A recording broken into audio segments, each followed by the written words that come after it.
City Krishna Teja ప్రేక్షకులకు నమస్కారం. ఉపాధ్యాయ దినోత్సవం సందర్భంగా సిటీ కృష్ణతేజ అందిస్తున్న ప్రత్యేక కార్యక్రమానికి స్వాగతం పలుకుతూ సెప్టెంబర్ 5వ తారీఖున దేశవ్యాప్తంగా ఉపాధ్యాయ దినోత్సవాన్ని జరుపుకోవడం ఆనవాయితీగా వస్తుంది. ప్రపంచం కీర్తింపబడేది విద్యావంతుణ్ణి. అలాంటి విద్యావంతుణ్ణి తయారు చేసేది ఉపాధ్యాయుడు.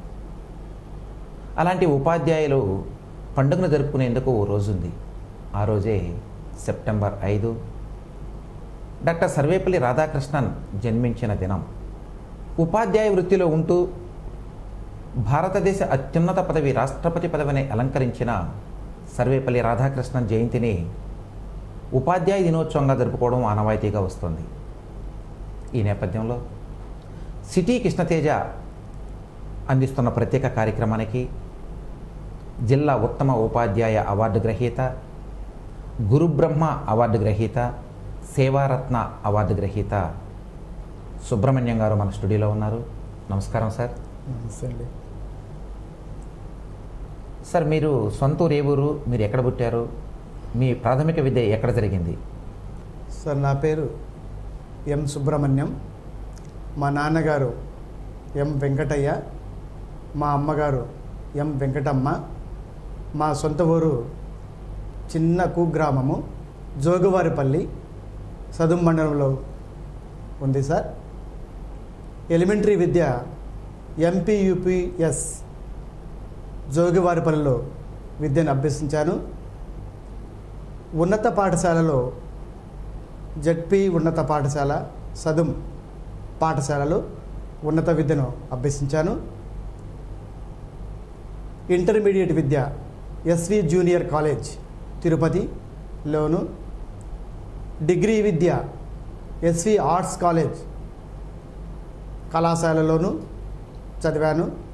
అలాగే ఎంఏ ఇంగ్లీష్ సబ్జెక్టును ఎస్వి యూనివర్సిటీలో అభ్యసించాను.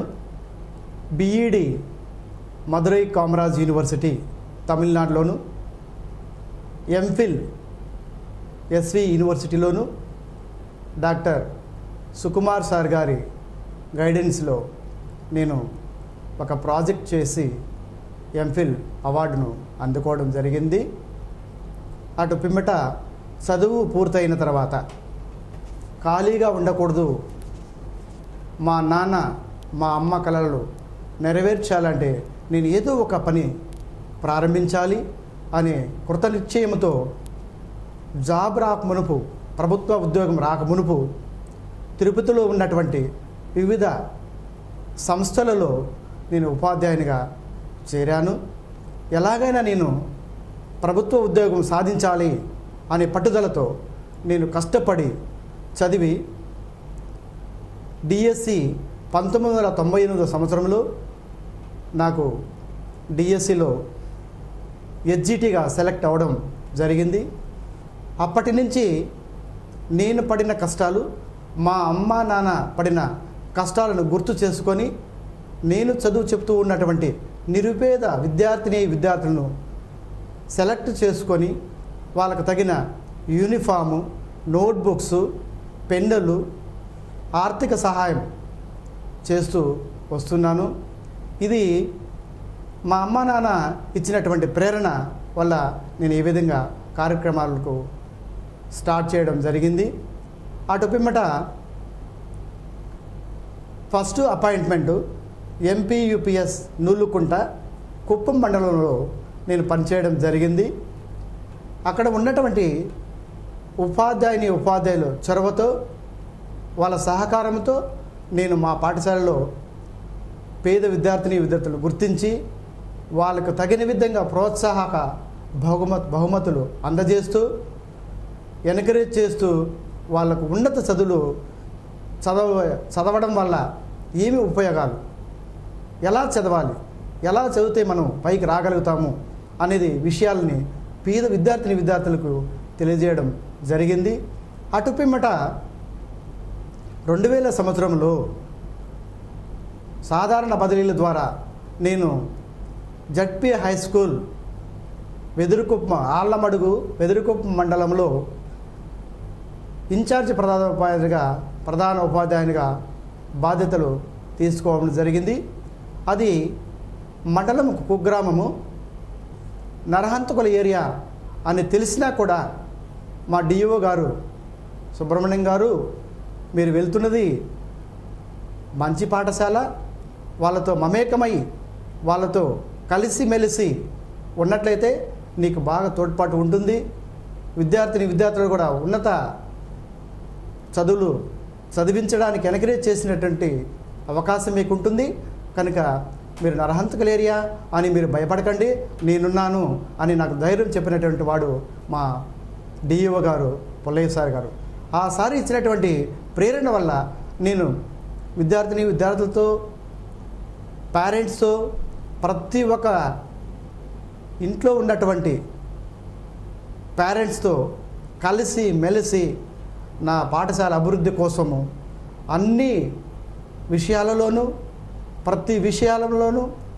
ప్రతి పనిలోనూ వాళ్ళ సహకారం తీసుకొని ఒకరు ఇద్దరు ఎస్ఎస్సి రిజల్ట్స్లో పాసు అవ్వడం జరుగుతూ ఉంది.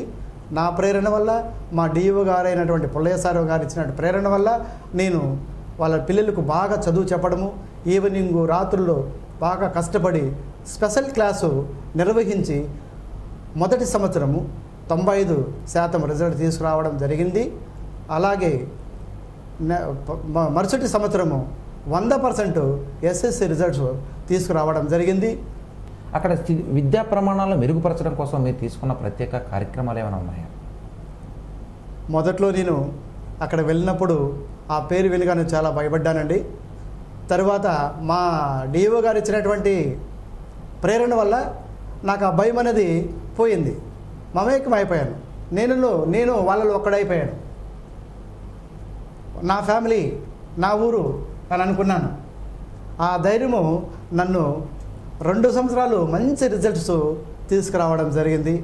మా డిఓ గారు పుల్లయ్య సార్ గారు నన్ను ప్రధానోపాధ్యాయుల సమావేశంలో అందరి సమక్షంలో నన్ను అభినందించడం జరిగిందండి. అక్కడ హై స్కూల్ అండి జడ్పీ హై స్కూల్, ఆళ్ళమడుగు, వెదిరికొప్ప మండలం. అంటే మీరు అక్కడ క్లిష్టమైన పరిస్థితుల్లో ఉన్నటువంటి ప్రాంతంలో పనిచేసి అత్యుత్తమ ప్రతిభను కల్పించారు కనుకనే మీకు అవార్డు వచ్చిందని భావిస్తున్నారు. అయితే జిల్లా స్థాయి ఉత్తమ ఉపాధ్యాయ అవార్డు మీకు ఎప్పుడు లభించింది? అటు పిమ్మట జిల్లా పరిషత్ ఉన్నత పాఠశాల ఆళ్ళమడుగు నుంచి నేను బదిలీ అయ్యి ZP high school, V Kota high స్కూల్కి బదిలీ అవ్వడం జరిగింది. ప్రమోషన్ తీసుకొని అక్కడికి వెళ్ళడం జరిగింది. ఇంగ్లీష్ అసిస్టెంట్గా నేను అక్కడ బాధ్యతలు నిర్వహించడం జరిగింది. 2005లో సర్వశిక్ష అభియాన్ వారు స్కూల్ అసిస్టెంట్కి సపరేట్గా ఒక ఎగ్జామ్ పెట్టడం జరిగింది. అంటే మండల రిసోర్స్ పర్సన్స్ సెలెక్ట్ చేయడానికి ఎగ్జామ్ నిర్వహించడం జరిగింది. డిస్టిక్లో నేను కూడా ఒకరిని ఎంఆర్పిగా సెలెక్ట్ అవ్వడం జరిగింది. అక్కడి నుంచి నా పనులు, నా సేవ చేసుకోవడం పేద విద్యార్థులకు కావచ్చు, వృద్ధులకు కావచ్చు, ఎక్కడైతే బలహీన వర్గాలు ఉన్నారో, నిరుపేదలు ఎక్కడైతే ఉన్నారో వీళ్ళందరినీ గుర్తించడం నాకు చాలా తేలికైంది. ఎందుకంటే నేను ఎంఆర్పిగా పనిచేస్తున్నాను కనుక ప్రతి పల్లెలో ఉన్నటువంటి ప్రతి స్కూలు, పాఠశాలను నేను తనిఖీ చేయడం జరుగుతుంది కనుక నాకు ఈ సేవ చేసుకునే భాగ్యము చాలా ఉపయోగపడింది. ఈ ప్రేరణే నాకు ఈ డిస్టిక్ అవార్డు రావడానికి కారణమైంది. మీరు మధ్యతరగతి కుటుంబానికి చెందిన వ్యక్తిగా ప్రాథమిక విద్యను ప్రభుత్వ పాఠశాలలో అభ్యసించారు, ఉన్నత విద్యను బిఎడ్ కూడా మీరు ప్రభుత్వ కళాశాలలోనే పూర్తి చేశారు. పూర్తి చేసిన అనంతరం ఖాళీగా ఉండకుండా అటు ప్రైవేటు పాఠశాలల్లోనూ అనేక పాఠశాలలో పనిచేశారు. ప్రస్తుతం ప్రభుత్వ పాఠశాలలో ఉపాధ్యాయ వృత్తిని చేపట్టి నిరుపేద విద్యార్థులకు విద్యను బోధిస్తున్నారు. ప్రభుత్వ ప్రైవేటు పాఠశాలల మధ్య ఉన్న తేడా ఏంటి? అప్పుడు మీరు ప్రైవేటు పాఠశాలలు ఎలా ఉన్నాయి, ప్రస్తుత ప్రైవేటు పాఠశాలలు ఎలా ఉన్నాయి? ప్రభుత్వ పాఠశాలలు మా డిఓ గారు చెప్పినట్లుగా మౌలిక సదుపాయాలు ఉన్నాయి. తర్వాత ఆట స్థలము, ఆడుకోవడానికి గ్రౌండు, మరుగుదొడ్లు, ప్రతిభ కనపరిచేటటువంటి ఉపాధ్యాయులు మా ప్రభుత్వ పాఠశాలలో ఉన్నారు. నేనైతే ప్రైవేటు పాఠశాలను వ్యతిరేకించడం లేదు. అక్కడైతే కనుక ట్రైనింగ్ చేసినటువంటి ఉపాధ్యాయులు కొరతగా ఉండడం గమనించడం జరిగింది.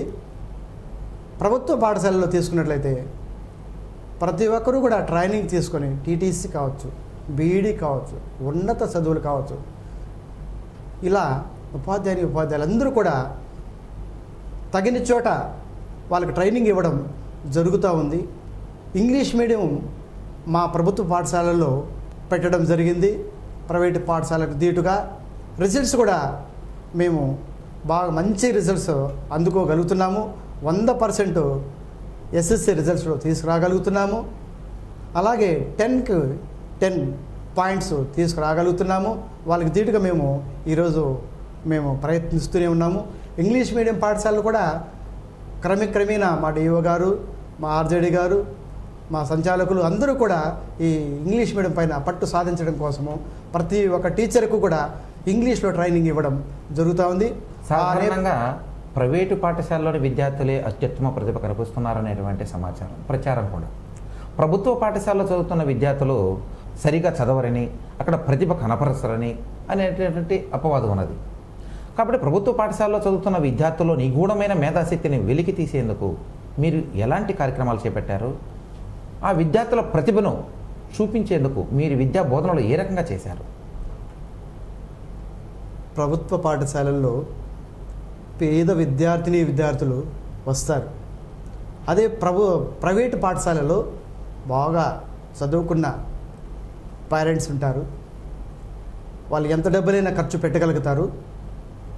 కాబట్టి వాళ్ళకు పరీక్ష నిర్వహించి బాగా చదువుతూ ఉన్నటువంటి విద్యార్థులని వాళ్ళ పాఠశాలలో చేర్చుకోవడం జరుగుతోంది. కానీ మా పాఠశాల అలా కాదు. ఎందుకంటే నిరుపేద విద్యార్థులు మా స్కూల్కి రావడం జరుగుతుంది. వాళ్ళు ప్రతి ఒక్కరూ వాళ్ళు ఏ స్థాయిలో ఉన్నారు, వాళ్ళ టాలెంట్ ఎంత ఉంది, లో స్టేజ్లో ఉన్నటువంటి విద్యార్థుల్ని మేము పైకి తీసుకురావడానికి అహర్నిశలు కష్టపడుతున్నాము.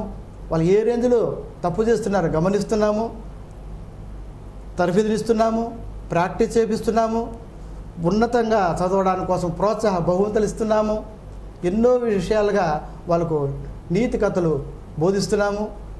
ఇవన్నీ చేయడం వల్ల అలాగే కంప్యూటర్ విద్యను కూడా మేము ప్రవేశపెట్టాము. కంప్యూటర్ విద్య ద్వారా కూడా డ్రాప్అవుట్స్ మెయిన్ తగ్గించగలుగుతున్నాము. ఇంత మునుపైతే ఎక్కువగా ఉంది, ఇప్పుడు ఆ శాతం కొద్దిగా తగ్గింది. ఎందుకంటే జ్ఞానానికి అంటే విద్యార్థుల్లో ఉన్నటువంటి తెలివికి పేద ధనికని తేడా ఉండదు. కానీ మీరు పదే ప్రభుత్వ పాఠశాలలో నిరుపేద విద్యార్థులు వస్తారు అంటున్నారు. సంతోషం. అయితే ఈ తెలివిని వెలికి తీయడం కోసం ఎలాంటి పోటీ పరీక్షలు నిర్వహిస్తూ వచ్చారు? ఒక రకరకాలైనటువంటి ఒకరు సైన్స్లో అత్యుత్తమ ప్రతిభ కనిపిస్తారు, గణితంలో, లాంగ్వేజెస్లో, తెలుగు, హిందీ, ఇంగ్లీష్, ఇలా ఒక్కో సబ్జెక్టు మీద పట్టున్నటువంటి విద్యార్థులు ఉంటారు. అయితే అన్ని సబ్జెక్టుల్లో కూడా సమానంగా రాణించడం కోసం మీరంటే ఆ విద్యార్థులకు ఎలాంటి శిక్షణ తరగతులు ఇచ్చేవారు? ఏ ప్రణాళికలతో మీరు విద్యా బోధనలు సాగించారు? మేము ప్రతి విద్యార్థుల్లో ప్రతి ఒక్కరిని ప్రోత్సహించడం కోసము elocution competition, essay writing competition, drawing competition, painting competition, ఇట్లా వాటిలన్నింటినీ కూడా ప్రతిభ ఎవరైతే కనబరుస్తున్నారో విద్యార్థులు వాళ్ళకి తగిన ప్రోత్సాహం ఇవ్వడానికి డ్రాయింగ్ మాస్టర్ ఉన్నారు. అలాగే కళను ప్రోత్సహించడానికి మాలాంటి కళలు తెలిసినటువంటి ఉపాధ్యాయులు వాళ్ళకి తర్ఫీదులు ఇవ్వడం జరుగుతూ ఉంది. ఈ రకంగా ప్రోత్సహించి డిస్ట్రిక్ట్ లెవెల్లో మా పిల్లల్ని సెలెక్ట్ చేయడం జరుగుతుంది. అలాగే స్టేట్ లెవెల్లో కూడా మా పిల్లలు ప్రతిభ కనపరిచి మంచి బహుమతులు తీసుకురావడం జరుగుతుంది. మీరు ఇప్పటి వరకు 16 రకాల అవార్డులు సాధించున్నారు. వీటిలో మీకు బాగా సంతృప్తినిచ్చిన అవార్డు ఏది? నాకు బాగా సంతృప్తిని ఇచ్చినటువంటి award district best teacher award DO గారి దగ్గర నుంచి తీసుకోవడం నాకు చాలా ఆనందంగా ఉంది. అలాగే ఢిల్లీ స్థాయిలో doctor BR Ambedkar national fellowship award, Mahatma Jyotirao Phule award ఈ అవార్డులు నాకు చాలా ఆనందాన్ని ఇచ్చినాయి, అలాగే ప్రేరణ కూడా కల్పించాయి. ఇంకా నేను ఏం చేయాలి, నా పేరెంట్స్కి ఏం చేయాలి, నా పిల్లలకి ఏం చేయాలి, నా సొసైటీకి నేను ఏం చేయాలి అనే బాధ్యతను మరింత పెంచడం జరిగింది. ఆ దిశగా నేను ప్రయత్నాలు సాగిస్తూనే ఉన్నాను. విద్యార్థుల్లో ఇప్పుడు ప్రభుత్వ పాఠశాలలో విద్యార్థులు చాలా గణనీయంగా తగ్గిపోతున్నారని, బడిబాట కార్యక్రమంలో విద్యార్థులను చేర్చుకుని ఈ విద్యార్థుల యొక్క సంఖ్యను పెంచేందుకు మీరు ఎలాంటి కార్యక్రమాలు చేపట్టారు? మంచి క్వశ్చన్ అండి. ఇప్పుడు మధ్యాహ్న భోజనం మెనూ ప్రకారం ప్రతి ఒక్క విద్యార్థికి మేము అందిస్తున్నాం. దానివల్ల ఈ డ్రాప్ అవుట్ అనేది చాలా తగ్గించగలుగుతున్నాం. బడిబాట ప్రోగ్రాము ద్వారా ఇంటికి వెళ్ళడం జరుగుతోంది, వాళ్ళకి ఎన్కరేజ్ చేయడం జరుగుతుంది. ఉన్నత చదువులు చదివితే ఎలా ఉంటుంది, వాళ్ళ భవిష్యత్తు ఎలా ఉంటుంది అనే దాని గురించి మేము వివరిస్తున్నాము. తల్లిదండ్రులు మంచి ప్రోత్సాహం మాకు లభిస్తుంది. ఎవ్వరు కూడా డ్రాప్ అవుట్ అవ్వడానికి ఇష్టపడే దిశగా మేము ప్రయత్నాలు చేస్తూనే ఉన్నాం. సార్ చెప్పండి, ఇప్పుడు విద్యార్థుల్ని గణనీయంగా పెంచారు, విద్యార్థుల యొక్క ప్రతిభను పెంచేందుకు అంటే డిఈఓ గారు ఇచ్చిన సూచనల మేరకు ప్రత్యేక తరగతులు నిర్వహించడం, ఈ విద్యార్థుల యొక్క ప్రమాణాలను పెంచేందుకు వేరే రకమైనటువంటి ప్రణాళికలు తీసుకొచ్చారా? ప్రత్యేక తరగతులు నిర్వహించడంతో పాటు వేరే రకమైనటువంటి కొంతమంది పేద విద్యార్థులు అంటున్నారు, వారికి ఏవైనా సేవాభావంతో ఉచితంగా పుస్తకాలు ఇవ్వడం కానీ, ఉచితంగా పెన్నులు, బ్యాగులు అలాంటివి ఇవ్వడం కానీ అలాంటివి ఏమైనా చేపట్టారా? తప్పకుండా చేస్తున్నాం. ఇప్పుడు మేము morning study hours, evening study hours, వాటితో పాటు వెనుకబడిన విద్యార్థులని మేము గుర్తించడం ప్రథమంగా చేస్తున్నాము. వాళ్ళకి సపరేట్గా క్లాసెస్ నిర్వహించి వాళ్ళు ఏ స్థాయిలో ఉన్నారో గమనించి వాళ్ళకి తగినటువంటి మెకానిజం, టెక్నిక్స్ మేము వాళ్ళకి అందివ్వడం జరుగుతుంది. Evening study hours, morning study అవర్స్తో పాటు మధ్యలో కూడా వాళ్ళకి ఎప్పుడు డౌట్ వచ్చినప్పుడు మేము వెంటనే నివృత్తి చేయడం జరుగుతుంది.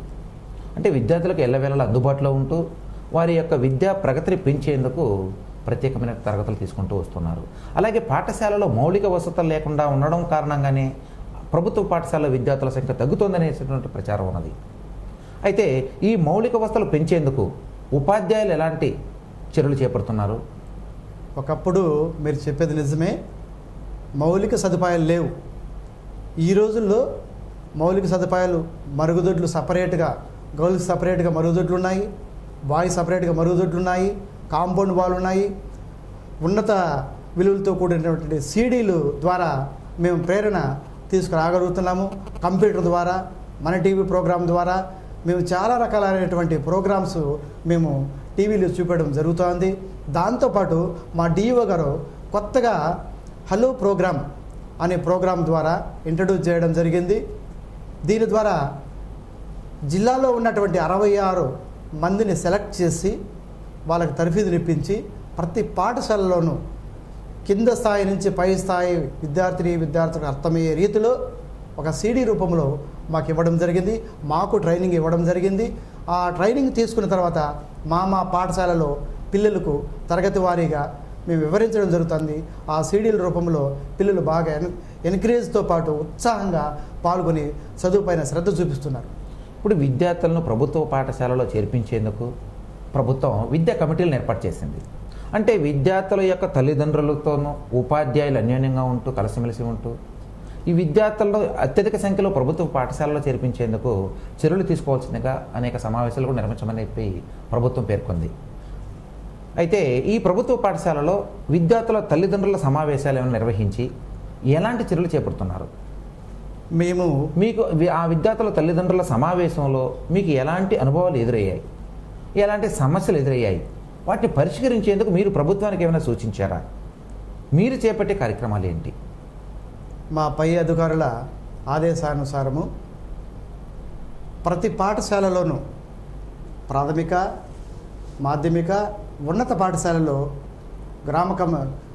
గ్రామ సర్పంచులతో మమేకమై మా సమస్యల్ని వాళ్ళ దృష్టికి తీసుకెళ్ళి తల్లిదండ్రులని సమావేశం ఏర్పాటు చేసి విద్యార్థులు ఏ స్థాయిలో చదువుతున్నారు, ఎందుకు రిజల్ట్ రాలేదు అనే విషయాల్ని కూలంకుషంగా తల్లిదండ్రుల సమావేశంలో వివరించడం జరుగుతూ ఉంది. కనుక వాళ్ళు అంటే తల్లిదండ్రులు మాకు బాగా ప్రోత్సాహాన్ని ఇవ్వడం జరుగుతుంది. మేము తప్పనిసరిగా మా పిల్లల కోసం ఏమైనా చేస్తాం సార్, మీరు బాగా చదువు చెప్పండి అని వాళ్ళు మాతో కలిసి పని చేయడం వల్ల ఎక్కువ పర్సంటేజ్ మేము 10th క్లాస్లో తీసుకురావడం జరుగుతుంది. మీరు ఉపాధ్యాయ వృత్తి చేపట్టిన తర్వాత మొట్టమొదటి అవార్డు ఏది? నేను ఎస్వి ఆర్ట్స్ కాలేజ్ చదివే రోజుల్లోనే నేను క్రీడల పట్ల మమేకమై చాలా ఇంట్రెస్ట్తో చేయడం జరిగింది. ఆ రోజుల్లోనే నాకు అవార్డ్స్ రావడం జరిగింది. సాయి కుమార్ గారు సినీ యాక్టర్, అతని దగ్గర ఎప్పుడైతే నేను అవార్డు తీసుకున్నానో ఆ రోజు నుంచి నాకు ఈ కళలపైన ఉన్నత విద్యను అభ్యసించే దానిపైన మక్కువ ఎక్కువ పెరిగింది. ఆ రోజు నుంచి నేను ఎక్కువ అవార్డ్స్ తీసుకురావడం జరిగింది. కానీ ప్రభుత్వం తరపున నాకు 2014 సంవత్సరంలో ఉత్తమ ఉపాధ్యాయ అవార్డు మా డిఓ గారు అయినటువంటి ప్రతాప్ రెడ్డి సార్ గారి ద్వారా తీసుకోవడం చాలా అందంగా కలిగింది. అలాగే 2012 సంవత్సరంలో doctor BR Ambedkar national fellowship award తీసుకోవడం మరింత ఆనందంగా నాకు అనిపించింది. గురు బ్రహ్మ అవార్డు ఏ సందర్భంలో ఇస్తారు? ఉన్నత సేవలు విద్యా రంగంలోనూ సేవా రంగంలోనూ ఎవరైతే నిష్ణాతులు, ఎవరైతే ఎక్కువ సేవలు అందించారో వారికి ఈ అవార్డు రావడం జరుగుతుంది. నేను all the best academy Hyderabad వారి దగ్గర నుంచి నేను ఈ అవార్డు తీసుకోవడం జరిగింది. అయితే ఉత్తమ ఉపాధ్యాయ అవార్డు ఏ ప్రాతిపదికన ఎంపిక చేస్తారు? ప్రతి రంగంలోనూ విశిష్ట సేవలు అందించినటువంటి ఉపాధ్యాయులకి మా డిఓ గారు, కలెక్టర్ గారు సెలెక్ట్ చేయడం జరుగుతుంది ఎవ్రీ ఇయర్. ఇప్పటి వరకు 16 అవార్డులు సాధించారు, పొందారు. దీని పట్ల మీ అనుభూతి ఎలా ఉంది? మీరు దీనికి ఎవరెవరు సహకరించారు? ముఖ్యంగా నా తల్లిదండ్రులు, నా భార్య, నా పిల్లలు, మా అక్క, మా కవిత వాళ్ళ బృందం, మా ఉపాధ్యాయులు అందరూ కూడా పేరు పేరున నాకు ధన్యవాదాలు తెలుపుతూనే ఉన్నారు. వెన్నుండి నా ముందర నడిపించేదానికి ప్రతిసారి వాళ్ళు నాకు సలహాలు ఇస్తూనే ఉన్నారు.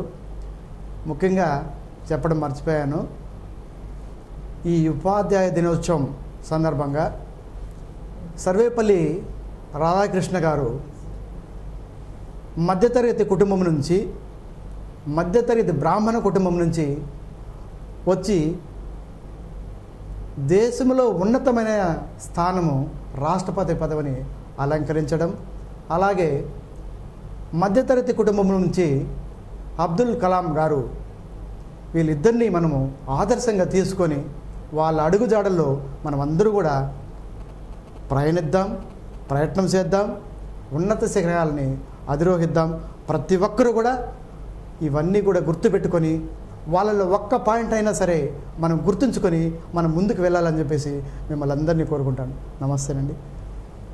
సిటీ కృష్ణతేజ ప్రేక్షకులకు ఉపాధ్యాయ దినోత్సవ శుభాకాంక్షలతో పాటు వినాయక చవితి శుభాకాంక్షలు. గురుర్బ్రహ్మా గురుర్విష్ణు